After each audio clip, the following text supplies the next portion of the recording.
নমস্কার, আপনারা দেখছেন কবির সৌরভের ইউটিউব চ্যানেল। আজকে আবারও বিড়ম্বনার মুখে পড়লো এসএসসি যাত্রী অমৃতা সিনহার বেঞ্চে। তুলোধনা করা হলো এসএসসি কে এবং টেন্টেডদের তালিকা সম্পূর্ণ গ্রুপ সি গ্রুপ ডি কে। গ্রুপ ডির টেন্টেডদের সম্পূর্ণ তালিকা কিন্তু প্রকাশ করা হয়নি। জাস্টিস সিনহা কিন্তু নির্দেশ দিয়েছেন সম্পূর্ণ তালিকা প্রকাশ করার এই বিষয়ে।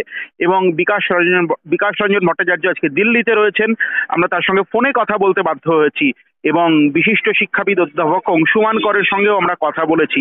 কিভাবে বেরিয়ে আসা সম্ভব, আমরা প্রত্যেক যারা এক পয়সাও উৎকোচ দেননি এরকম শিক্ষক শিক্ষিকা যারা চাকরি হারালেন তাদের প্রতি সম্পূর্ণ সহানুভূতিশীল, এবং আমরা কেউ চাইনি তাদের চাকরি যাক, কিন্তু তারা যে অভূতপূর্ব প্রাতিষ্ঠানিক দুর্নীতির শিকার হলেন তাদের জন্য সমানুভূতি, সহানুভূতি, এমপ্যাথির কোনো ভাষা আমাদের জানা নেই। কিন্তু তাদের এই পরিণতির জন্য দায়ী কে, আমরা উত্তর খুঁজবো। আমরা কথা বলেছি বিকাশ রঞ্জন ভট্টাচার্যের সঙ্গে এবং অংশুমান করের সঙ্গে। তিনি বলেছেন যে একের পর এক যে বিতর্ক তৈরি হচ্ছে, এই বিতর্কের জন্য দায়ী কে, এই যে বিড়ম্বনায় পড়তে হলো পরীক্ষার্থীদের, এর জন্য দায়ী কে। বিকাশ রঞ্জন ভট্টাচার্য এবং অংশুমান করের সঙ্গে ডিটেলে আমরা কথা বলেছি। আপনারা সম্পূর্ণ প্রতিবেদনটি শুনুন এবং অতি অবশ্যই আপনাদের মতামত জানান। আমরা প্রত্যেক চাকরিহারা যোগ্য কথাটা এই মুহূর্তে টেকনিক্যালি বলা না গেলেও যে সমস্ত শিক্ষক শিক্ষিকারা এক পয়সাও কাউকে ঘুষ দেননি, ঘুষ দেওয়ার কথা স্বপ্নেও ভাবতে পারেননি, তাদের প্রতি সহানুভূতিশীল। আপনার চোখ থাকুক কবির সৌরভের ইউটিউব চ্যানেলে। সম্পূর্ণ প্রতিবেদন শুনুন। বিকাশ রঞ্জন ভট্টাচার্য এবং অংশুমান করের সঙ্গে আমরা কথা বলেছি। সব জায়গায় এবং আপনাকে যারা ভীষণভাবে আন্তরিকভাবে ভালোবাসেন, শ্রদ্ধা করেন, তাদেরও বক্তব্য যে বিকাশবাবু এরকম একটা এত মামলা করেছেন, এত আমাদের পক্ষে মানুষের হয়ে কথা বলেছেন, তার মুখ থেকে এরকম একটা অসংবেদনশীল মন্তব্য মানতে পারছেন না। স্যার, এটা আমারও কোথাও গিয়ে মনে হচ্ছে যে সবাইকে আপনি কি করে দাগি বললেন, এটা কি করে সম্ভব স্যার? আচ্ছা দেখুন, এটা মুশকিল হচ্ছে অধিকাংশই যারা রায়টা পড়েননি, রায়টা পড়ার সুযোগ হয়নি কিন্তু কানে কানে শুনেছেন এই রায় হয়েছে, তাদের মনোভাব এটা। এবং এটা থেকেই যেটা প্রমাণ হয় যে অর্ধ সত্য তা মিথ্যার থেকেও ক্ষতিকারক। আমি আবারও বলি, সুপ্রিম কোর্টকে যে শব্দ সুপ্রিম কোর্ট ব্যবহার করেছেন তার বাংলা করলে পরে কি দাঁড়ায়? সমস্ত নিয়োগ বাতিল, ভয়েড, ফ্রড হয়েছে। এদের মধ্যে কিছু লোক আছেন চিহ্নিত দাগী।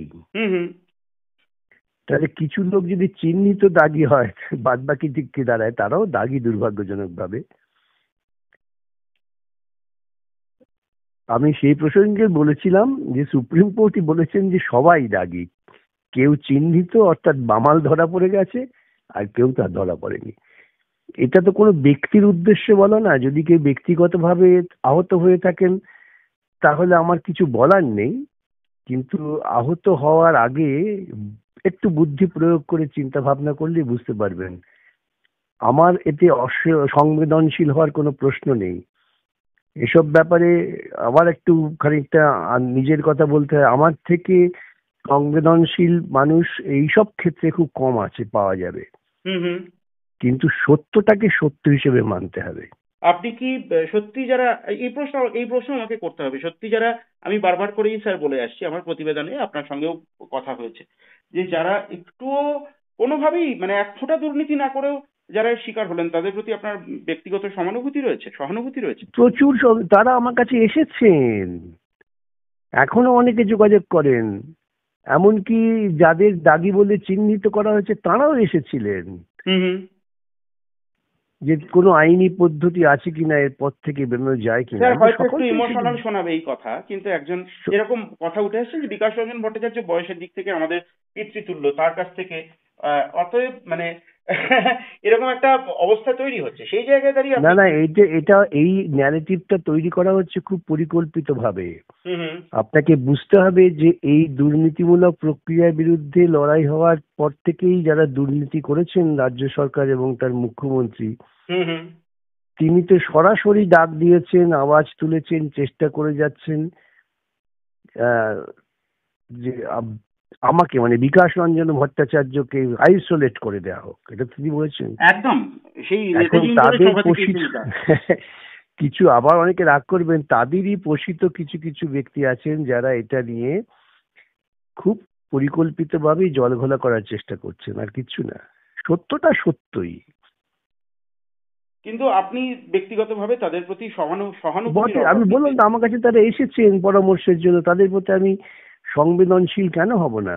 তাদের তো আমি অত্যন্ত সহানুভূতির সঙ্গে কথা শুনেছি, তাদের বোঝাবার চেষ্টা করেছি আমার বুদ্ধিমতো আইন। তাদের আমি এটাও বলেছি যে আপনারা অকারণে এইসব নিয়ে লড়াই করছেন, সরাসরি নতুন পরীক্ষার জন্য প্রস্তুতি নিয়ে এগিয়ে যান। বহু লোককে আমি বলেছি। স্যার, অত্যন্ত গুরুত্বপূর্ণ দুটো বিষয় নিয়ে একটু জানতে চাইবো। প্রথম কথা, আজকে সুপ্রিম কোর্টে যে বিচারপতি জয়মাল্য বাগচির ডিভিশন বেঞ্চে যে রিভিউ পিটিশন ছিল 26,000-এর চাকরি বাতিল নিয়ে, সেখানে কি একদম অবস্থান কি, সেখানে আদালতের অবস্থান কি? দেখুন, এরা তো খারাপ লাগে বলতে, যারা চাকরি হারিয়েছেন তারা হয়তো অসন্তুষ্ট হবেন। সেটা হচ্ছে যে ইতিপূর্বে রিভিউ পিটিশন 185টা রিভিউ পিটিশন হয়েছিল, সব খারিজ হয়েছে। হুম হুম তারপরে তাদের পরামর্শে এরা আরেকটা নতুন পিটিশন দাখিল করেছিলেন। নতুন পিটিশন দাখিল করে তারা যে বিচারপতিরা বিচার করেছেন তাদের সম্পর্কেও কিছু কিছু আহ অবাঞ্ছিত মন্তব্য করেছেন, যে এরা রায় দিয়েছেন খানিকটা পক্ষপাতমূলক হয়ে হুম সব বলে। হুম হুম তো সেই পিটিশন খারিজ হওয়া অবধারিত। এখানে পিটিশন তো আইনত আহ, তার গ্রহণযোগ্যতাই নেই, এবং আজকে সুপ্রিম কোর্ট সভাপতি খারিজ করে দিয়েছে, বলেছে না এর কোনো গ্রহণযোগ্যতা নেই। অতএব এত ব্যাপক দুর্নীতি হয়েছে, সেই দুর্নীতিটার যে কুফল, সেই কুফলের বিরুদ্ধে সামগ্রিকভাবে লড়াই না করে বারে বারে এরা কাদের পরামর্শে আমি জানি না, এই অকারণে সময় নষ্ট করছেন, অর্থ নষ্ট করছেন, এবং ব্যাপারটাকে আরো প্রলম্বিত করছেন। সমাধানের যে একটা আইনি পথ ছিল, সেই পথের থেকেও দূরে সরে গিয়ে গোটা বিষয়টা কিন্তু প্রলম্বিত করার চেষ্টা করেছেন। এখন অবশেষে সুপ্রিম কোর্টে বুঝতে পেরেছেন, তাই সুপ্রিম কোর্টে আর কোনো ওদের রাস্তা নেই, সবটাই খারিজ হয়ে গেল। কলকাতা হাইকোর্ট বিচার করবেন নতুন নিয়োগ পদ্ধতি ঠিক হয়েছে কি হয়নি, এছাড়া আর তো কিছু না। স্যার, আপনি একটা কথা বললেন যে আইনি যে সমাধানের পথ ছিল, আইনি সমাধানের কি পথ থাকতে পারে স্যার? কি পথ ছিল? আইনি সমাধানের পথ ছিল যে যে নিয়োগ প্রক্রিয়া বাতিল হয়েছে সেটাকে পুনরায় স্বচ্ছভাবে করো, যেটা আদালতের নির্দেশ। হুম হুম সেটা কার্যকর করার জন্যই বরং চাপ সৃষ্টি করা উচিত ছিল পরীক্ষার্থীদের পক্ষ থেকে বা চাকরি প্রার্থীদের পক্ষ থেকে, আমার বুদ্ধিতে তাই বলে। হুম হুম কিন্তু সেটা তারা না করে তারা তো বিভিন্ন ভাবে রাজনৈতিক নেতাদের কথায় প্ররোচিত হয়েছেন, প্রলোভিত হয়েছেন। তারা বিশ্বাস করেছেন মুখ্যমন্ত্রী তাদের সব ব্যবস্থা করে দেবেন, সুপ্রিম কোর্টের রায়কে অগ্রাহ্য করা যায়, এইসব ধারণা তাদের হয়েছিল। কেন হয়েছিল? তারা তো সকলেই শিক্ষিত সম্প্রদায়ের মানুষ। হুম হুম দেশের সংবিধান চূড়ান্ত অধিকার দিয়েছেন সুপ্রিম কোর্টকে, সেটাকে মেনে নিতে হবে। হুম হুম সবসময় হয়তো আমার ভালো লাগছে না, কিন্তু তাও তো মেনে নিতে হয়। একেবারে। কিন্তু সেটা তারা মানতে চাননি, তাই এত জটিলতা বৃদ্ধি পেয়েছে।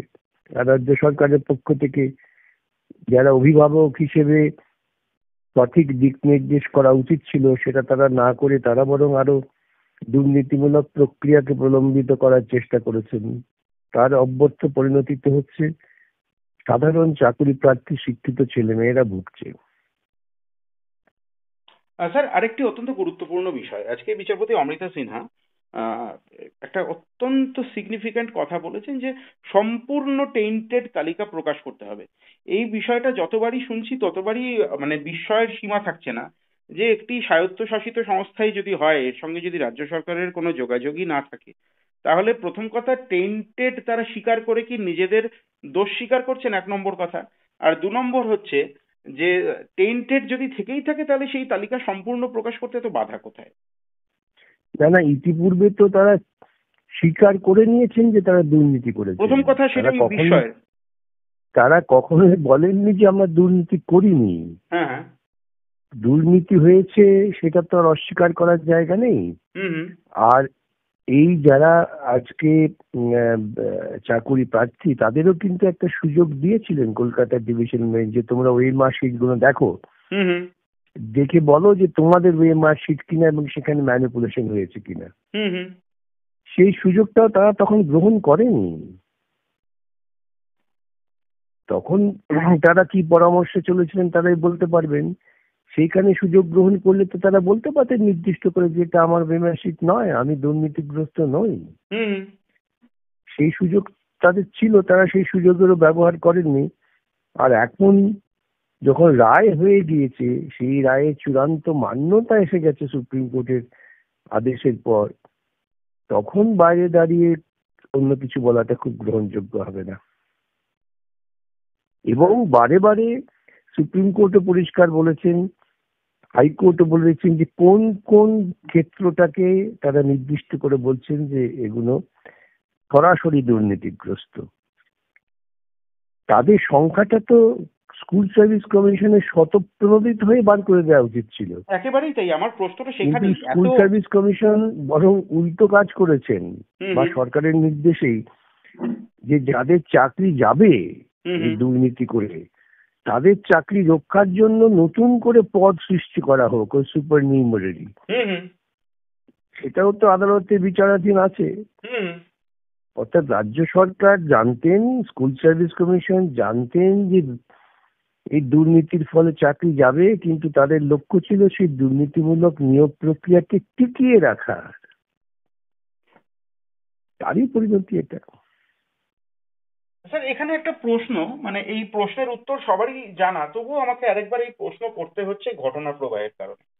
সামহাও কি কোনোভাবে আইনজীবীদের পক্ষ থেকে, বিশেষ করে আপনি যে পক্ষের আইনজীবীদের নেতৃত্ব দিয়েছিলেন, অর্থাৎ মামলাকারীদের আইনজীবী, কোথাও কি এরকম কোনো প্রস্তাব এসএসসি কে বা কোথাও দেওয়া হয়েছিল যে আপনারা দয়া করে টেন্টেডদের তালিকা প্রকাশ করবেন না, যাতে গোটা তালিকাটাই ভিসিয়েটেড হয়ে যায়? সেই অধিকার কি আছে নাকি? মানে এরকম প্রস্তাব দিয়েছিলেন? আমি, এটা আমার কৌতূহল স্যার, আপনি দিয়েছিলেন এরকম এটা প্রস্তাব? কে দেবে? এই প্রস্তাব কেউ দিতে পারে নাকি?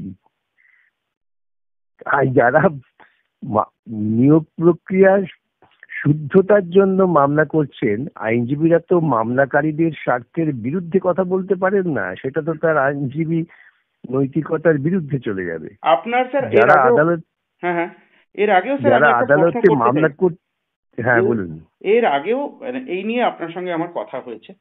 একজন নিরপেক্ষ সাংবাদিক হিসেবে, নিরপেক্ষ শব্দটা যদি অত্যন্ত হাইপোথেটিক্যাল একটা কথা, কিন্তু আমি সরাসরি কোনো পক্ষ অবলম্বন না করে শুধুমাত্র যারা চাকরি হারিয়েছেন ওয়ান ফাইন মর্নিং তারা জানলেন আমাদের চাকরি নেই, তা এবং যারা দুর্নীতির সঙ্গে সরাসরি যুক্ত নন তাদের প্রতি সমানুভূতিশীল এবং সহানুভূতিশীল একজন নাগরিক হিসেবে আমি আপনাকেই প্রশ্ন করছি স্যার, যে আপনার একটি বাক্যাংশ, একটি কথোপকথনের অংশ জুড়ে আপনি নিজেও জানেন সোশ্যাল মিডিয়া তোলপাড় সব জায়গায়, এবং আপনার যারা গুণাগ্রাহী ছিলেন তারাও বিভিন্ন জায়গায় বিভিন্নভাবে বিষোদ্গার করছেন, শব্দটা আমি যদি নাও বলি, তারা ক্ষুণ্ণ হয়েছেন, তারা আহত হয়েছেন। আমার প্রশ্ন হচ্ছে, আপনি তো শুরু থেকে, মানে আপনি গোটা ঘটনা প্রবাহটা যদি এই কথোপকথনের মাধ্যমে, যে এসএসসি বা সরকারকে কতবার সুযোগ দেওয়া হয়েছিল, আপনি কি কি প্রস্তাব দিয়েছিলেন, এটা যদি দয়া করে বলেন তাহলে মানুষের ধোঁয়াশা হয়তো কিছুটা দূর করতে পারবো। না, আমি যে বলেছি সেটা তো আর কোথাও নথিভুক্ত নয়। আমি আজ বললে পরে যারা কুৎসা করছেন বা তথাকথিত ভাবে যারা ভগ্ন হৃদয় হয়েছেন, অনেকে তারা কষ্ট তো পেয়েছেন সেটা স্যার, কুৎসা না করেও আপনার একটি বাক্যকে নিয়ে তারা কষ্ট পেয়েছেন। এটা কুৎসাই, কষ্ট পায়নি, এটা কুৎসা করছেন। কষ্ট, যুক্তি বোধ থাকলে কষ্ট পাওয়ার তো কোনো কথা নয়। হুম হুম যাই হোক, সেটা হচ্ছে যে মামলা চলাকালীন আমার তো, যদি আপনারা আদালতের আদেশগুলো দেখেন হুম হুম দেখবেন সেখানে বারে বারে বারে বারে একটা সুযোগ দেওয়া হয়েছে, হুম হুম বারে বারে। কিন্তু সেই সুযোগ কর্তৃপক্ষ তারা মানতে চাননি। তারা প্রথম থেকে যেটা চেয়েছেন, যা আমরা করেছি ঠিক করেছি, ওটাই ঠিক। হুম হুম বরং যারা মামলা করছেন তারাই বেঠিক, এটা তো প্রথম থেকেই তারা চেষ্টা করেছেন। হুম হুম আজকে যখন চূড়ান্তভাবে নির্ণয় হয়ে গিয়েছে যে গোটা নিয়োগ প্রক্রিয়াটাই হচ্ছে বেআইনি, হুম হুম এবং এই বেআইনি নিয়োগ প্রক্রিয়ার জন্যে যারা পরীক্ষা দিয়ে তথাকথিত যোগ্যতা প্রমাণ করে চাকরি পেয়েছিলেন, সবার চাকরি বাতিল। হুম, আপনার ভাষায় শিকার, দুর্নীতির শিকার। আমি বলি হ্যাঁ, এক অংশ হচ্ছে দুর্নীতির শিকার, আরেক অংশ হচ্ছে প্রত্যক্ষ দুর্নীতি করেছেন। হুম হুম কিন্তু যারা দুর্নীতির শিকার হয়েছেন তারাও কিন্তু দুর্নীতির বিরুদ্ধে বলছেন না। তারা বলেছেন যে দুর্নীতিটা হয়েছে, বেশ হয়েছে, কিন্তু আমরা কেন তার জন্য ভুগ, এই যে এটা অবৈজ্ঞানিক কথা না। যাই হোক, এ নিয়ে অনেক বিতর্ক হয়েছে, হোক, বিতর্ক হওয়াটা ভালো, মানুষের বোধ বুদ্ধির প্রকাশ ঘটবে। এখন প্রশ্ন হচ্ছে যে এই জায়গায় দাঁড়িয়ে আমাদের সমাধানটা কি ভাবতে হবে। সেই সমাধানটাই হচ্ছে, যে সমাধানের প্রস্তাবনা আমি দিয়েছিলাম সেটাই বিচারপতিরা গ্রহণ করেছেন, যে বাতিল করে দিয়ে স্বচ্ছ নিয়োগ প্রক্রিয়া চালু করতে বলো। 2016 পরীক্ষা বাতিল, 2016ই হোক, পুনর্নির্মাণ হোক। হুম হুম তা সেটা তো কেউ মানেনি এখন, যার ফলে আরো জটিলতা বেড়েছে। স্যার, এই জায়গাটাতেই আমার আরেকটা কনফিউশন অ্যারাইজ করছে যে একটা টেকনিক্যাল বিষয় আপনার কাছে একদম জানতে চাইবো। এটা নিয়ে বহু মানুষের বিভিন্ন রকমের মতামত জানা যাচ্ছে। বিভিন্ন মানুষ বিভিন্ন রকম মতামত রাখছেন। কেউ বলছেন এক্সপিরিয়েন্সের জন্য নম্বর দেওয়াটা যুক্তিসঙ্গত, কেউ বলছেন যুক্তিসঙ্গত নয়। এখন আপনার বক্তব্য হচ্ছে এখানে এক্সপিরিয়েন্সের জন্য নম্বর দেওয়াটা যুক্তিসঙ্গত নয়, কিন্তু বিভিন্ন এন্ট্রি লেভেলের পরীক্ষাতেও বিভিন্ন জায়গায় দেখা যায় যে এক্সপিরিয়েন্সের জন্য, প্রায়র এক্সপিরিয়েন্সের জন্য নম্বর দেওয়া হয়। এক্ষেত্রে বিরোধিতাটা আপনার ঠিক কোন জায়গায়? দেখুন, আমাদের দেশে যখন নিয়োগ হচ্ছে তখন নিয়োগের জন্য যে ন্যূনতম যোগ্যতা, হুম হুম তার ভিত্তিতেই তুলনামূলক মেধা বিচার হবে। হুম হুম যদি এটা এমন হতো যে আমরা চাকরি ক্ষেত্রে বলে দিতাম যে তোমাদের পূর্ব যে অভিজ্ঞতা আছে সেই অভিজ্ঞতাটাও নির্ণয়ের একটা ক্ষেত্র, হুম হুম তাহলে সমস্ত অভিজ্ঞতা সম্পন্ন মানুষেরা দরখাস্ত করতে পারতেন। হুম হুম সেখানে অভিজ্ঞতা বনাম অভিজ্ঞতার একটা তুলনামূলক প্রতিদ্বন্দ্বিতা হতে পারত। হুম হুম কিন্তু এই নিয়োগটা তো তা নয়। এই নিয়োগটা প্রথমে প্রাথমিকভাবে শিক্ষক নিয়োগ, তাদের নিজস্ব যে শিক্ষকতার জন্য যে ন্যূনতম যোগ্যতা, যা হুম ঠিক করে দিয়েছেন এনসিইআরটি, হুম ন্যাশনাল কাউন্সিল অফ এডুকেশন, হুম হুম সেই যোগ্যতার নিরিখে তুলনামূলক বিচার হবে। এখানে নতুন করে আবার অভিজ্ঞতার প্রশ্ন আসবে কেন? এটা হচ্ছে এক নম্বর মৌলিক প্রশ্ন।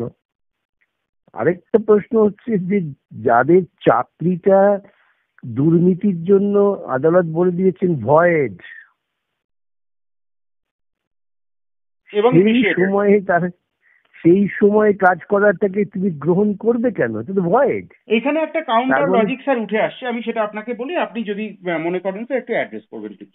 এখানে একটা কাউন্টার লজিক উঠে আসছে যে এটা যদি ভয়েড হয়, তাহলে আদালত তো বলেছেন যে তোমরা প্রায়র কোনো যদি তোমাদের চাকরি ক্ষেত্র থেকে থাকে, তোমরা সেখানে উইথ অল বেনিফিটস এবং সিনিয়রিটি তোমরা সেখানে যোগদান করতে পারো। এটা যদি ভয়েড হবে তাহলে এটা কেন আদালত এটা করলো? এটা একদম ভিন্ন জিনিস। একদল বলেছেন দেখো আমরা তো সঠিক পদ্ধতিতে নিযুক্ত হয়েছিলাম, একটা জায়গায় কাজ করছিলাম, হুম হুম আমরা অতিরিক্ত সুবিধের জন্য এখানে এসেছি, তোমরা আমাদের ওই সুযোগ দাও যাতে আমরা পুরনো জায়গায় ফিরে যেতে পারি। আদালত বলেছেন যে এই চাকরির কোনো বেনিফিট তোমরা পাবে না, হুম এটা জিরো। তোমরা আগে বলছো কোথায় তোমরা সঠিক পদ্ধতিতে নিয়োগ পেয়েছিলে, সেখানে তোমরা পুনরায় দরখাস্ত করলে যদি কর্তৃপক্ষ তোমাদের ন্যায় নিতে পারে। মানে সেটা কর্তৃপক্ষের বিচারাধীন, এটা বিবেচনাধীন। এটা সম্পূর্ণ ভিন্ন ক্ষেত্র। হুম হুম কেউ এসে বলছে দেখুন আমি তো স্যার প্রাইমারিতে যে শিক্ষকতা করছিলাম, আমার তো প্রাইমারি নিয়োগটা নিয়ে কোনো বিরোধ ছিল না, এখন আমি ফেসে গেছি, হুম হুম আমি যদি প্রাইমারিতে ফিরে যাই। বিচারপতিরা খানিকটা দয়া পরবশ হয়ে তাদের সেই সুযোগটা দিয়েছেন। সেটা তো আইন নয়, সেটা হচ্ছে বিচারপতিদের খানিকটা মানবিক একেবারেই তাই, অনুকম্পা, একেবারেই তাই। এছাড়া কিছু না।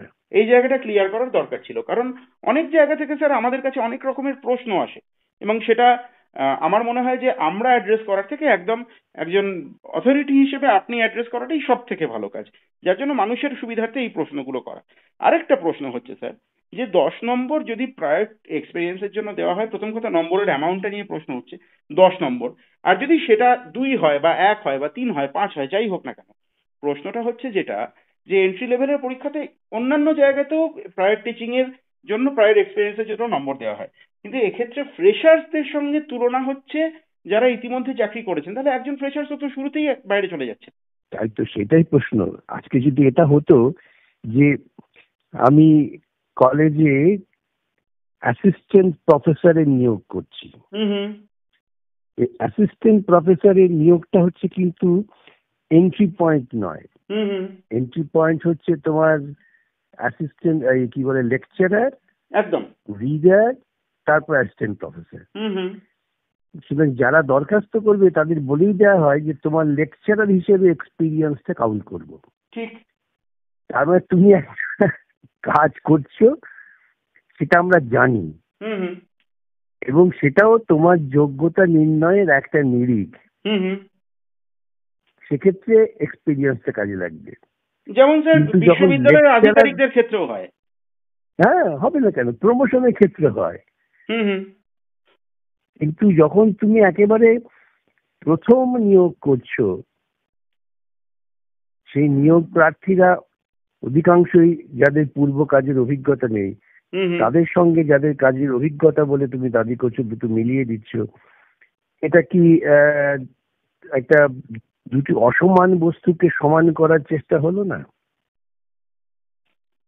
স্যার এটা যাক, সেগুলো সাংবিধানিক প্রশ্ন, সাংবিধানিক ব্যাখ্যা আদালতকে দিয়েছে, আদালত গ্রহণ করবে কি করবে না সেটা তখন একেবারেই আদালত গ্রহণ করবেন, এবং সেটা এই মুহূর্তে মিডিয়া ট্রায়াল আমরা করতেও চাই না। আমার প্রশ্ন স্যার, এটা আমার মতো একজন অত্যন্ত সামান্য অভিজ্ঞতা সম্পন্ন মানুষের ক্ষুদ্র মস্তিষ্কে ঢুকছে, কিন্তু রাজ্য সরকারের আইনজীবীদের বা পরামর্শদাতাদের উর্বর মস্তিষ্কে এই জিনিস কেন ঢুকছে না? তাদের উদ্দেশ্য কি? না, তাদের মাথায় ঢুকেছে। তারা কি পরামর্শ দেয়নি? কি রাজ্য সরকার সেই পরামর্শ শুনবে কেন? রাজ্য সরকার তো, মুখ্যমন্ত্রী প্রথম থেকে বলছেন যে আমি এদের কাজ যেভাবেই হোক দেব, হুম এদের চাকরি যাবে না। হুম সেটা মাথায় রেখে সুপার নিউমারি পোস্ট তৈরি হয়েছিল, কয়েক হাজার সুপার নিউমারি পোস্ট। হুম মাথায় কি ছিল যে আমি এদের দুর্নীতি প্রক্রিয়া যা কাজ দিয়েছি আদালত বাতিল করে দেবে, আমি তোমাকে রেখে দেবো আমার প্রশাসনিক খবর। ঠিক ঠিক। সেই দৃষ্টিকোণ থেকে কাজ চিন্তা ভাবনা করছে বলে তো বিপদগুলো হচ্ছে। মানে ড্রাউনিং ম্যান ক্যাচেস এট আ স্ট্র, যারা ডুবে যাচ্ছেন তারা মুখ্যমন্ত্রীর এই আশ্বাস বাণীতে ভুলে গিয়ে তারা কি বিপদ বাড়াচ্ছেন, আপনি এরকমটা বলতে চাইছেন? আমি একদম সে কথাই বলছি। অনেক ধন্যবাদ স্যার। আমার একেবারে শেষ প্রশ্ন, যে আজকে একটা অন্য খুব গুরুত্বপূর্ণ বিষয়, এটা হয়তো অনেকে নজর এড়িয়ে যাচ্ছে, যে এটা আপনি কাইন্ডলি একটু অ্যাড্রেস করবেন। এরকম একটা অভিযোগ উঠে আসছে, সত্যিটা আপনি বলবেন, যে নবম দশমের শিক্ষকদের ক্ষেত্রে প্রাইমারির এক্সপেরিয়েন্সের জন্য নম্বর দেওয়ার অভিযোগ উঠে আসছে, আবার একাদশ দ্বাদশের জন্য নবম দশমের এক্সপেরিয়েন্সের নম্বর দেওয়ার অভিযোগ উঠে এটা আসছে। যদি, আমি তো দেখিনি রেকর্ডটা, যদি রেকর্ড এটা থেকে থাকে, এটা তো আরেকটা ব্যাপক দুর্নীতি। আচ্ছা। যদি এই কথা আমি যখন রিপ্লাই দিতে যাব তখন দেখবো রেকর্ডে কি আছে, যদি দেখার সুযোগ হয়। এটা হলে পরে তো বোঝা যাবে যে দুর্নীতিটা কত পরিকল্পিত এবং সুগভীর পরিকল্পিত। হুম হুম অনেক ধন্যবাদ স্যার সময় দেওয়ার জন্য।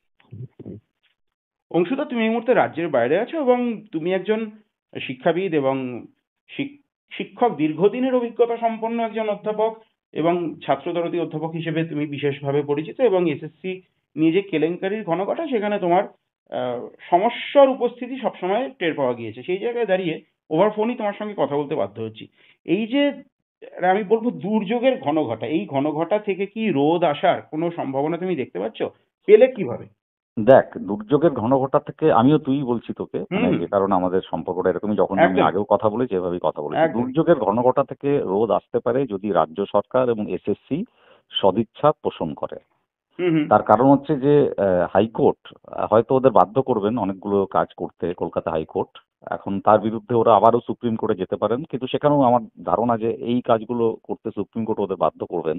হুম কিন্তু করলেও আগেও সে কথা সুপ্রিম কোর্ট বারবার বলেছেন যে যোগ্য এবং অযোগ্য প্রার্থীদের পরিষ্কার নামের তালিকা যদি স্কুল সার্ভিস কমিশন প্রথমেই জমা দিত, তাহলে কিন্তু এই এতখানি দুর্যোগ হুম যারা আমি যাদেরকে এখন মনে করছি যোগ্য চাকরি প্রার্থী তাদের সেই জায়গায় পৌঁছতে হতো না, এই দুর্যোগের ঘনঘটা দেখা যেত না, এই দুর্যোগের আঁচ তাদের স্পর্শ করতো না। হুম হুম এখনো এটা সম্ভব। এই যে ইন্টারভিউ হচ্ছে, আমি অন্য একটি চ্যানেলে কথা বলেছি হুম হুম যে এখনো এটা সম্ভব যে ইন্টারভিউ যেভাবে হচ্ছে তারপরেও যে পোস্টগুলো আছে 2016 সালের, সেইগুলোর জন্য যদি পুরনো ছাত্রছাত্রীদের, যারা আমার ছাত্রছাত্রী বলছে আর কি, যারা শিক্ষক, পুরনো হুম হুম শিক্ষক যারা, তাদের নাম আলাদা করে প্যানেল প্রকাশ করে, এবং বাকি যে পোস্টগুলো আছে তাতে এবার যারা নতুন পরীক্ষা দিয়েছে তাদের নাম যদি আলাদা করে প্যানেল প্রকাশ করে। এর জন্য যেটা প্রথম দরকার, আমি আবার বলছি, রাজ্য সরকার এবং স্কুল সার্ভিস কমিশনের সদিচ্ছা, এবং তাদের একাধিক ইন্টারভিউ নিতে হতে পারে, ইন্টারভিউর কল লেটার একাধিকবার পাঠাতে হতে পারে, এবং একটা দীর্ঘ সময় ধরে এই প্রক্রিয়া শেষ করতে হতে পারে। যেটা আমার মানে মানে প্রশ্ন, সেটা হচ্ছে যে রাজ্য সরকার বা এসএসসির এই সদিচ্ছা আছে কি? যদি এই সদিচ্ছা থাকে তাহলে মানে আমি চাইবো যে দ্রুত এখনো আহ, ওরা এই পরের দিনের সওয়াল জবাবে এই কথাটা নিজের থেকে বলুক যে আমরা এই এই কারণে দ্রুত। আমি এখানে আবার পরিষ্কার একটা কথা বলছি, যেমন অনেকে বলছেন যে এরা গুলিয়ে দেওয়ার জন্য এই চেষ্টাটা করেছেন, আমি এখনো সে কথা বলছি যে আমি অত দূর পর্যন্ত ভাবছি না। আমি মনে করছি যে ঠিক আছে, ওরা চেয়েছেন যে আরো যে ভ্যাকেন্সি হয়েছে সেই ভ্যাকেন্সিতে, যদিও আমি আগের দিন বলেছিলাম এখনো বলছি, দুটো জিনিস করলে ভালো হতো। এক, প্রথম থেকেই পুরনো এবং নতুনদের আলাদা পরীক্ষা। দুই, যদি একই সময়ে, যেটা ওদের অনেকে বলার চেষ্টা করছেন, আমি সেটাকে গ্রহণ করছি ভালো অর্থেই, যে হ্যাঁ আমরা চেয়েছিলাম আরো যে ভ্যাকেন্সি গুলো আছে সেখানে একই সঙ্গে নিয়োগ প্রক্রিয়া ত্বরান্বিত করতে, যেহেতু অল্প সময়, কিছুদিনের মধ্যেই হয়তো ইলেকশন ডিক্লেয়ার্ড হয়ে যাবে, তারপর আর কিছুই করা যাবে না। সেক্ষেত্রেও ওরা দুটো বা তিনটে আলাদা সেটে পরীক্ষা নিতেই পারতেন, পুরনো এবং নতুনদের আলাদা আলাদা করে। তাহলে এত জটিলতা আসতোই না। এখনো যখন জটিলতা এসছে, আমি এখনো বলছি যে এখনো যদি রাজ্য সরকার এবং স্কুল সার্ভিস কমিশন এই সদিচ্ছাটুকু পোষণ করেন, যেটা আমি আগের দিনও বলেছি অন্য একটি চ্যানেলে, হুম হুম যে আমরা আলাদা আলাদা করে তালিকা প্রকাশ করব কারা কারা শেষ পর্যন্ত প্যানেলে থাকলেন এবং কারা কারা রেকমেন্ডেশন লেটার চাকরি পাবেন, হুম হুম। তাহলে কিন্তু এই সংকট কাটিয়ে ওঠা সম্ভব। আর যদি তারা এই জায়গায় অনড় থাকেন তাহলে কিন্তু জটিলতা যেমনটা তেমনই থাকবে। না, আমার প্রশ্ন হচ্ছে একদম খুব খুব সহজ প্রশ্ন। প্রথম কথা, এসএসসি একবারও অস্বীকার করেননি, করতে পারেননি। এসএসসির প্রাক্তন চেয়ারম্যানের সঙ্গে আমার ব্যক্তিগতভাবে কথা হচ্ছে, সেই কথোপকথনকে আমি সামনে নিয়ে আসার অবশ্যই চেষ্টা করব তার অনুমতিক্রমে, সেটা পরের কথা। আমার প্রশ্ন হচ্ছে, এসএসসি একবারও অস্বীকার করতে পারেনি যে দুর্নীতি হয়েছে। প্রথম কথা এটা। দু নম্বর কি কথা, করে অস্বীকার করবে দুর্নীতি হয়েছে? ওরা তো লিখিত ডেফিডেভিট দিয়ে রাদার বরং বলে দিয়েছে যে এরা এরা হচ্ছে দাগি প্রার্থী, প্রথম কথা তো হ্যাঁ মেনেই তো নিয়েছে। এবং আজকে বিচারপতি জাস্টিস সিনহাকে যে কথা বলতে হলো যে সম্পূর্ণ গ্রুপ সি গ্রুপ ডির ক্ষেত্রে সম্পূর্ণ তালিকা প্রকাশ করুন, হুম মানে হুম। এত দীর্ঘসূত্রিতা, এত প্রোক্রাস্টিনেশন কিসের, কেন? না, সেটা তো প্রথম থেকে আমি দেখ, আমি আমার অনেকগুলো আগের লেখায় হয়তো সাম্প্রতিককালে এই কথাটা খুব বেশি বলিনি, কেননা বহু চর্চিত কথা বহুবার আগে বলেছি, কিন্তু আবারও এই কথাটা বলছি যে প্রথম থেকেই এই লুকোছাপাটা স্কুল সার্ভিস কমিশনকে করতে হয়েছে। তার কারণ এমন কিছু নাম প্রকাশ্যে চলে আসবে যে নামগুলো প্রকাশ্যে এলে শাসক দল রীতিমতো অস্বস্তিতে পড়বে। ঠিক আছে, কোনো কোনো ক্ষেত্রে বিজেপি অস্বস্তিতে পড়তে পারে, যেমন এর আগের তালিকার ক্ষেত্রে হয়েছিল। হুম ঠিক হুম আছে, হুম তো সেইটা ঢাকা দেওয়ার একটা চেষ্টা। নইলে তো আমি আমি আমি এই, ওরা যখন লিখিতভাবে এফিডেভিট দিয়ে বলেছেন আগে যে এতজন মূল তালিকায় থাকা নবম দশম একাদশ দ্বাদশ এবং গ্রুপ সি এবং গ্রুপ ডিতে হচ্ছে টেন্টেড, হুম। তো তাদের সকলের বিস্তারিত তথ্য তালিকা সহ প্রকাশ করতে কোনো অসুবিধা থাকার তো কথাই নেই। হুম এটা তো হুম। ওএমআর শিট আপলোডের ব্যাপার না যে এতগুলো ওএমআর শিট আপলোড হলে একেবারে যে ওয়েবসাইট ওয়েবসাইট ক্র্যাশ ক্র্যাশ হয়ে করে যেতে যাবে, পারে। এসব কোনো সেরকম ব্যাপার না। একটা আমি আমি বুঝলাম, ভারতবর্ষের সমস্ত পরীক্ষাতে ওএমআর শিট সব জায়গায় আপলোড করা হয় না, যদি ওরা ওটা বলেন আমি বুঝলাম, কিন্তু হুম হুম। এইখানে এই ঢাকাঢুকি দেওয়ার চেষ্টাটা একমাত্র, আমি আবারও বলছি সেটা সবাই বুঝতে পারছেন যে এমন কিছু নাম প্রকাশ্যে চলে আসবে যে নামগুলো প্রকাশ্যে এলে অস্বস্তি বাড়বে। অংশিতা ফাইন, আজকে জাস্টিস সিনহার একটা অবজারভেশন আমাকে হতচকিত করলো, যে নবম দশমের মার্কস একাদশ দ্বাদশে, প্রাইমারির মার্কস নবম দশমে ক্যালকুলেট, এটা হচ্ছে এ তো আরো ভয়ঙ্কর দুর্নীতি। শুরু থেকেই আইনজীবীরা বলে আসছেন যে টিপ অফ দ্য আইসবার্গ যা দেখা গেছে, তা এ তো সত্যিই প্রমাণিত হচ্ছে সেই আশঙ্কা। কি বলবে তুমি? দেখ, অভিজ্ঞতায় মার্কস দেওয়ার পক্ষে যদি এই পুরনো নতুনদের একসঙ্গে মিলিয়ে পরীক্ষা নেওয়া হয় তাহলে অভিজ্ঞতায় পুরনো যারা 2016 সালের প্রার্থী তাদের মার্কস দেওয়ার পক্ষে আমি প্রথম থেকে সওয়াল করেছি, এখনো আমি আমার অবস্থান পরিবর্তন করছি না।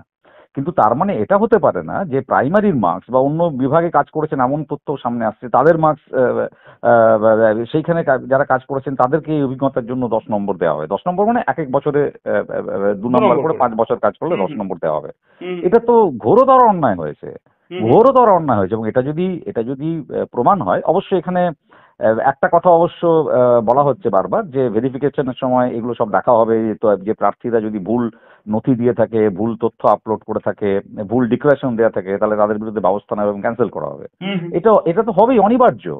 এখন নবম দশমের যারা প্রার্থী তাদের কেন একাদশ দ্বাদশে মার্কস দেওয়া হচ্ছে, সেইখানে একটা যদি খালি চোখে আমরা দেখি এটা খুবই অন্যায় কাজ একটা, কিন্তু একটু তলিয়ে ভাবলে, আমার নিজের অভিজ্ঞতা থেকেও, আমি একটা সময় হাই স্কুলেও পড়িয়েছি, বা পরে আমার পরিবারের একাধিক সদস্য নানা স্কুলে পড়ায়, সেখান থেকে জানি যে নবম দশমের যারা শিক্ষক শিক্ষিকা, তাদের অনেক সময় একাদশ দ্বাদশ শ্রেণীর ক্লাস নিতে হয়, খাতা দেখতে হয়, রুটিনও সেভাবে করা এটা তো আমরা স্কুলেও দেখেছি, স্কুলেও। তো সেই জায়গা আরেকটা হচ্ছে গেজেট নোটিফিকেশন একটা জায়গা ছিল, যে নবম দশম ওই সেকেন্ডারি এডুকেশন, তখন সেকেন্ডারি এডুকেশনের কে তুই ডিফাইন করবি কি করে, সেইটা নিয়ে একটা জটিলতা আছে। এবং সেই জায়গা থেকে কিন্তু অনেকে এমনটা খুব জোর গলায় দাবি করছে। না, আমি তোকে আবার বলছি যে আমার খালি চোখে দেখলে তোর মনে হবে যে এটা একেবারেই হয় না। প্রথম কথা যেটা আমি পরিষ্কার করে বলছি, যে প্রাইমারি বা অন্য কোনো বিভাগে চাকরি করার জন্য কখনোই সেকেন্ডারি নবম দশম বা একাদশ দ্বাদশ শ্রেণীর জন্য কোনো নম্বর পাওয়া যায় না। যদি কেউ এরকম দিয়ে থাকেন, স্কুল সার্ভিস কমিশনের উচিত তাদের প্রত্যেকের বিরুদ্ধে ব্যবস্থা নেওয়া ভুল তথ্য দেওয়ার জন্য। আর না দিলে এটা স্পষ্ট হবে যে তাদেরকে আসলে স্কুল সার্ভিস কমিশন আবারও একটা দুর্নীতির মাধ্যমে ঢাকা দিতে চাইছেন, পরিষ্কার প্রশ্রয় দিচ্ছেন। আমার মনে হয় স্কুল সার্ভিস কমিশন এটা করতে পারবেন না, কেননা সেই জায়গাটা জাস্টিস অমৃতা সিনহার নজর গিয়ে পড়েছে। দুঃখের যেটা, যে মানে একাধিক ক্ষেত্রেই হাইকোর্ট থেকে বলা হচ্ছে, তবে গিয়ে এসএসসি নড়ে চড়ে বসছে, হয়তো স্কুল সার্ভিস কমিশন নড়ে চড়ে বসছে। দ্বিতীয় যে কথাটা বললাম, যে এটা কিন্তু অনেকে এই যুক্তি খাড়া করবেন, এবং আমার ধারণা যে যারা যোগ্য প্রার্থী, কোট আনকোট আমি আবার বলছি, 2016 সালের, তাদের আইনজীবীরাও হয়তো এই মামলাতে, বা তাদের সরকার পক্ষে যারা প্রার্থী তারাও হয়তো বলবেন যে এই কারণে এদেরকে দেওয়া হচ্ছে। এবং সেখানে একটা ক্লজ আছে, সেকেন্ডারি এডুকেশন কাকে বলা হবে। রাজ্য সরকারের একটা পুরনো অ্যাক্ট আছে, আমি আমার একটা লেখাতে তার রেফারেন্সও টেনেছিলাম, সেইটা ধরে এটা একটা একেবারে আইনি বিবাদ। আমি আবার বলছি, এই আইনি বিবাদের সুরাহা একমাত্র হবে হাইকোর্টের মামলার মাধ্যমে, ফয়সালার মাধ্যমে।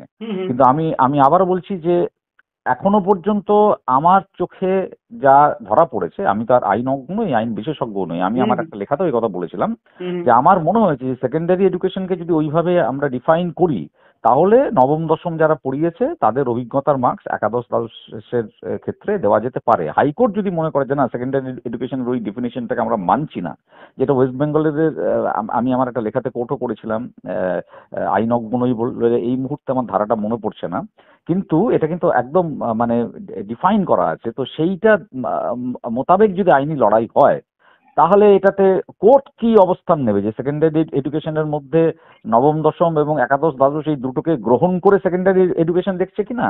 যদি কোর্ট তাই দেখে, তাহলে কিন্তু এদের মার্কস দেওয়ার থেকে সরে আসবেন না।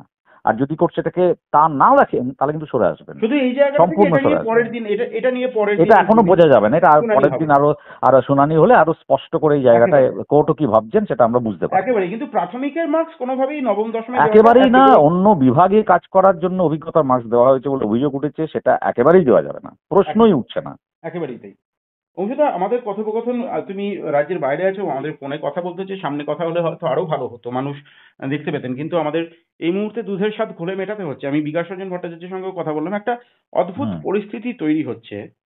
আমি সরাসরি তোমাকে প্রশ্ন করতে চাই, চাকরি হারা কয়েকজন শিক্ষক, তারা শিক্ষকতা করবেন তো, শিক্ষকতা নিয়ে তোমার সঙ্গে আমার মানে তোমাকে আমার বলার কিছুই নেই। তুমি দীর্ঘদিনের অভিজ্ঞতা সম্পন্ন এবং জাতীয় স্তরের খ্যাতি সম্পন্ন একজন শিক্ষক, অধ্যাপক। সেই জায়গায় দাঁড়িয়ে শিক্ষকতার কোনো নৈতিক একটা মানদণ্ড থাকে তো, শুধুমাত্র মার্কস থাকলেই হয় না, শুধু নম্বর থাকলেই হয় না।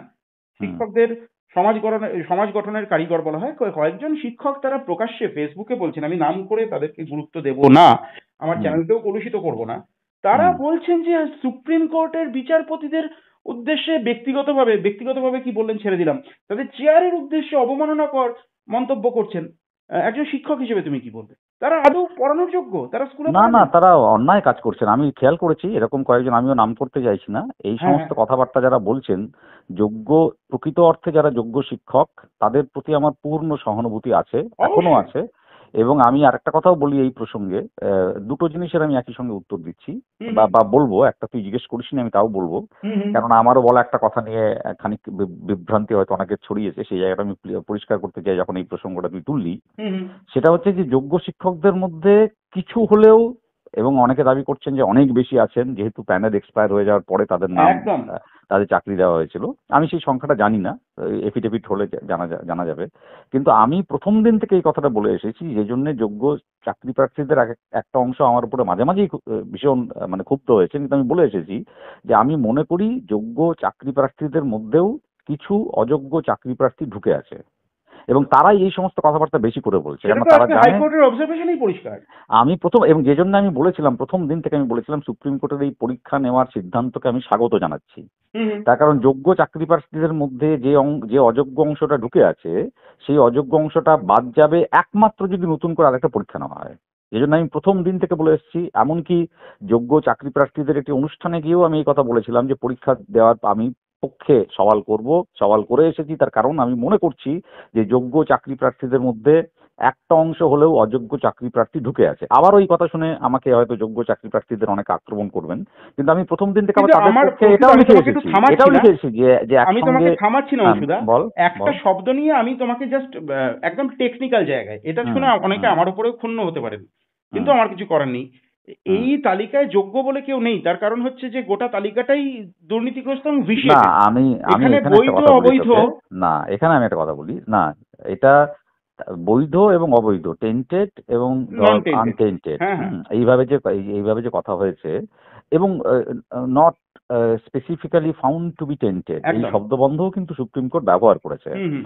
এবং তারপরে আবার এই ভাগ মানে করে আমার দিয়েছে যুক্তি যে হচ্ছে যোগ্য তো সবাই, যারা পরীক্ষায় বসেছেন অ্যাডমিট কার্ড যারা পেয়েছেন তারা সবাই যোগ্য, না, শিক্ষকতার জন্য তুই তারা যদি প্রত্যেকে মানে এলিজেবল, এবার না, তারা। হ্যাঁ টেকনিক্যাল, এই আমি আবার তোকে বলছি যে টেকনিক্যাল জায়গা থেকে হয়তো পরীক্ষায় বসার জন্য যোগ্য, আমি সেটাই কিন্তু বলতে চাইছি। না, কিন্তু সকলেই শেষ পর্যন্ত শিক্ষক হওয়ার জন্য যোগ্য কিনা সেটাও কিন্তু ভাবতে হবে। সেটা হয়তো একদম আইনি পরিভাষায় নয়, কিন্তু আমিও এই শব্দটা এভাবেই ব্যবহার করছি, যেভাবে গত কয়েক বছর ধরে প্রায় আমি বলবো যে এই শব্দবন্ধটা আমাদের ব্যবহৃত লব্জের অংশ হয়ে গেছে। এবং যেভাবে আমি দেখেছি যে শিক্ষক সংগঠনগুলো, আমি এবিটিএ কেও দেখেছি যে আমরা যোগ্য চাকরি প্রার্থীদের পাশে দাঁড়াচ্ছি, লিখিত বিবৃতি দিয়ে তারা জানাচ্ছে, আমি সেই জায়গা থেকেই এই শব্দবন্ধটা ব্যবহার করেছি। কিন্তু দ্বিতীয় কথাটা আমি যেটা আবার বলছিলাম, যে আমি একইভাবে যোগ্য চাকরি প্রার্থীদের কোট আনকোট, আমি এই জন্য বারবার বলেছি কোট আনকোট যোগ্য, যে কোট আনকোট যোগ্য চাকরি প্রার্থীদের পক্ষে আমি এই কথাটাও সওয়াল করেছি। যেমন আমি বলেছি যে ওদের পরীক্ষায় বসতেই হবে, কারণ ওদের মধ্যে যে অযোগ্যরা ঢুকে রয়েছেন তাদের তাছাড়া চিহ্নিত করা অসম্ভব। তেমন আমি একই সঙ্গে বলেছি যে আমি এটা মনে করি যে এই প্যানেলে যারা চাকরি পেয়েছেন তাদের মধ্যে একটা বিরাট অংশের শিক্ষক রয়েছেন যারা কাউকে একটি পয়সা দেননি, যারা তাদের সম্পূর্ণ, কেননা আমি অবশ্যই। আমি আমার অনেক ছাত্রছাত্রীকে এই প্যানেলে চাকরি পেতে দেখেছি, যাদের আমি পড়িয়েছি, তাদের এই, আবার আমি বলছি, শিক্ষক হওয়ার যোগ্যতা সম্পর্কে এবং একটি স্কুলে পড়ানোর যোগ্যতা সম্পর্কে আমি একেবারে কোনো রকম সন্দেহ নেই, প্রশ্নহীন নিঃসন্দেহ, ভাবে ঠিক। নিঃসংশয় আমি। তো সেই জায়গা থেকে আমি আবার এটাও বলেছি যে আমি কিন্তু খুব পোলাইটলি আবারও এই কথাটা বলছি যে গোটা প্রসেসটাকে সুপ্রিম কোর্ট যেমন বলেছে টেইন্টেড, তেমন কিন্তু কখনোই বলেনি যে সমস্ত প্রার্থীরাই হচ্ছে টেইন্টেড। গোটা প্রসেসটাকে টেইন্টেড বলার পরেও সুপ্রিম কোর্ট বলছে দোজ, যাদের সম্বন্ধে বলছেন not specifically found found to to be be tainted. Tainted. হুম, হুম। তার মানেটা কি? তার আগেই তো বলছেন যে গোটা প্রসেসটা টেন্টেড, তারপরেও এটা বলছেন মানে কি? মানে সুপ্রিম কোর্টের নির্দেশটা খুব পরিষ্কার ছিল যে স্কুল সার্ভিস কমিশন যদি আমাদের সামনে কোট আনকোট যোগ্য এবং অযোগ্য প্রার্থীদের তালিকা পেশ করতো, তাহলে মানে আমরা জোর নুড়িয়ে দিয়ে বলতে চাল আর পারতাম, কাপড় আলাদা করে দিতে যদি পারত। তাহলে আমরা পরিষ্কার বলতে পারতাম যে এরা হচ্ছে সম্পূর্ণভাবে মানে কলঙ্কহীন প্রার্থী। সেটা আমরা একদম। বলতে পারছি না, তার কারণ এই তালিকাটা আমাদের দেওয়া হয়নি, এবং তারপরে সিবিআই আরো হাজার রেফারেন্স দিয়ে ওরা বলেছেন যে দুর্নীতি প্রতিটা স্তরে হয়েছে, এবং যে জন্য আমরা গোটা প্রসেসটাকে বলছি অংশীদারের দায় কার? দেখ। এইটা আমি ওই যেটা বলছিলাম যে আমি নিজের থেকে একটা কথা এটা বলতে চাইছিলাম, একেবারে প্রাথমিক ভাবে এর, এবং শেষ পর্যন্ত, শুধু প্রাথমিক ভাবে না, শেষ পর্যন্ত এর দায় নিতে হবে রাজ্যের শাসক দল, রাজ্য সরকার এবং স্কুল সার্ভিস কমিশনকে। খুব হুম, পরিষ্কার দ্বন্দ্বহীন ভাবে আমি কথাটা বলছি, এখানে দ্বিতীয় কোনো কথা নেই, হুম, হুম। দ্বিতীয় কোনো কথা নেই। তার কারণ এই দুর্নীতি হয়েছে, এটা একটা প্রাতিষ্ঠানিক দুর্নীতি, স্কুল সার্ভিস কমিশন, মধ্যশিক্ষা পর্ষদ এই সমস্তই হচ্ছে রাজ্য সরকারের অধীনে থাকা সংস্থা। যতই মানে স্বায়ত্তশাসিত সংস্থা বলা হোক, তাদের কতখানি মানে আসলে স্বাধীনভাবে কাজ করার ক্ষমতা আছে তা আমরা সবাই জানি। এবং দ্বিতীয় হচ্ছে, এই পাড়ায় পাড়ায় মোড়ে মোড়ে যে টাকা তোলা হয়েছিল আমরা তো সবাই জানি, সেটা তো মেনেও নিয়েছে। এর দায় যে রাজ্য সরকারের এবং স্কুল সার্ভিস কমিশনের, সেটা তো ওরা মোটামুটি মেনেও নিয়েছেন কোর্টের বিভিন্ন জায়গায় বিভিন্ন সময় বিভিন্ন এফিডেভিট দায় করে। কাজে এটা নিয়ে কোনো, এখানে আমি খুব পরিষ্কার বলছি, বিকাশ রঞ্জন ভট্টাচার্যর যে ক্লিপটি ভাইরাল হয়েছে এবং যেটি নিয়ে আমিও একটি দুটি কথা বলেছি, সেখানে উনি যদি সকলকে দাগি না বলতেন আমি খুব খুশি হতাম, কারণ ওই মানুষটির প্রতি আমার শ্রদ্ধাবোধ আছে। এবং আমি বলেছি যে এই কথাটি আমি মানছি না এবং অসংবেদনশীল কথা বলে আমার মনে হয়েছে। তেমন এই ক্লিপটা ভাইরাল হওয়ার পরে যারা বলছেন যে বিকাশ রঞ্জন ভট্টাচার্যের জন্যই তাদের চাকরি চলে যাচ্ছেন, তারা কিন্তু এটা ভুলে যাচ্ছেন যে চাকরিটা আসলে তাদের চলে যেতে বসেছে একটা প্রাতিষ্ঠানিক দুর্নীতি ঠান্ডা মাথায় পশ্চিমবঙ্গে সংগঠিত করা হয়েছে বলে। এবং সেই জন্য দায়টা প্রাথমিকভাবে এবং শেষ পর্যন্ত, যে জন্য আমি যতবার আমার কথা বলেছি, লিখেছি, আমি বারবার বলেছি যে শেষ পর্যন্ত রাজ্য সরকারের দায়, স্কুল সার্ভিস কমিশনের দায় হচ্ছে 2016 সালের সেই সমস্ত প্রার্থীরা যারা নিজেদের মেধার গুণে কাউকে 5টি পয়সা টাকা না দিয়ে চাকরি পেয়েছিলেন, তাদের চাকরি ফেরত দেওয়ার দায় রাজ্য সরকারের, তাদের চাকরি ফেরত দেওয়ার দায় স্কুল সার্ভিস কমিশনের। তারা সেটা কিভাবে করবেন সেটা তাদের বিচার্য ছিল, সে কথাই সুপ্রিম কোর্ট বলেছিল। অংশুদা, গোয়েবলসের কায়দায় অনেকে মিথ্যে অসংখ্যবার বলছেন, আমাকেও একই কথা বারবার রোজ বলতে হবে, প্রত্যেকদিন বলতে হবে, সত্যিকে বারবার করে বলতে হবে, মানুষকে শোনাতে হবে। আমাকে এক গলা গঙ্গাজলে দাঁড়িয়েও যদি কেউ বলেন যে কিছু পরীক্ষার্থী যাদেরকে ব্যক্তিগতভাবে আমি চিনি, যাদের সম্পর্কে আমি নিঃসন্দেহ, বিইং কবির সৌরভ, আমি এই কথা বলছি, আমার চ্যানেলে বলছি, যে তারা উৎকোচ দেওয়ার কথা তো দূরে থাক, উৎকোচ দেওয়ার কথা ভাবেনও নি, তারাও এই দুর্নীতির শিকার হয়েছেন, এবং এই কলঙ্কের দাগ তাদের মাথায় নিতে হয়েছে। এজন্য সেটা সবচেয়ে বেদনার তাদের জন্য। অনেক সময় হয়তো তারা সেটা সহ্য করতে পারছেন না, কিন্তু এবং তাদের নানা জায়গায় অপমানিত হতে হচ্ছে। হ্যাঁ, নানা জায়গায় অপমানিত হতে হচ্ছে এবং সত্যি কথাই তো তাই। ধর, যেদিকে চলেছে, মানে এটা আমি আশঙ্কা, প্রথম প্রশ্ন তুই করেছিলি যে সমাধান কোন পথে, আমি বলেছি সমাধান কোন পথে বা দুর্যোগের ঘনঘটা কাটবে কিনা, কিন্তু যেদিকে চলেছে ঘটনা পরম্পরা যেদিকে চলেছে, তাতে আমারও এই সন্দেহ হচ্ছে যে 31শে ডিসেম্বর পর্যন্ত এই সমস্ত প্রক্রিয়াটা শেষ হবে কিনা। ঠিক আছে, তা যদি না হয় রাজ্য সরকারকে আবার সুপ্রিম কোর্টের কাছে সময় চাইতে হবে এদের চাকরির আবার এক্সটেনশনের জন্য, এবং তার মধ্যে নির্বাচনের মানে গোটা বেজে যাবে। সেই কারণে আমি কিন্তু প্রথম থেকে বারবার এই কথাটাও বলে আসছি, তোর চ্যানেলে আজকে আবারও বলছি যে আমি চাইবো না, আমি চাইছি না, এটা ভিন্ন মত থাকতেই পারে, এই প্যানেলটা সম্পূর্ণ হাইকোর্ট বা সুপ্রিম কোর্ট বাতিল করে দিক।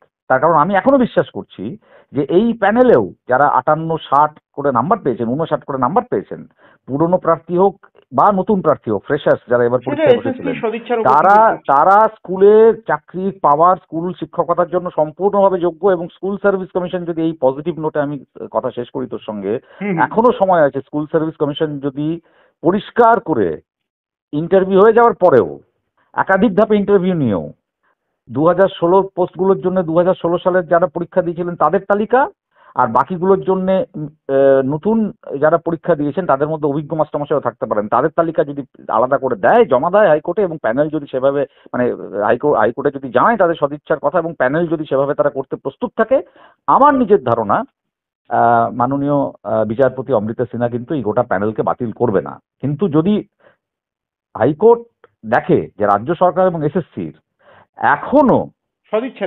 সদিচ্ছার অভাব রয়েছে, তাহলে সেরকম কোনো রায় কিন্তু হয়ে যেতেই পারে। ধন্যবাদ অংশুদা সময় দেওয়ার জন্য। আমরা শেষে একটা কথা সবাই চাইছি, সবাই বলছি, আমি এই নোটে আমাদের কথোপকথন শেষ করছি, যে যারা কি বলবো, যারা এক পয়সাও ঘুষ দেওয়া দূরে থাক, সব দুঃস্বপ্নেও ভাবেননি দেওয়ার কথা, যারা সত্যিকারের মেরিটোরিয়াস যোগ্য, তারা তাদের দুর্যোগের অবসান হোক, এছাড়া আর কিছু চাওয়ার নেই। নিশ্চয়ই আমাদের সকলের একান্ত চাওয়া তাই, এবং আমি যুক্ত করছি তার সঙ্গে নতুন যারা যোগ্য চাকরি প্রার্থী এবার পরীক্ষা দিয়েছিলেন, তারা অনেক পরিশ্রম করে পরীক্ষাটা দিয়েছেন, অনেক কষ্ট করে পরীক্ষাটা দিয়েছেন, 60-60 পেয়েছেন সৌরভ, তারাও চাকরি পান। আমি এই দাবিটাও রাখছি একই সঙ্গে। ঠিক ঠিক, থ্যাংক ইউ অংশীদার সময় দেওয়ার জন্য।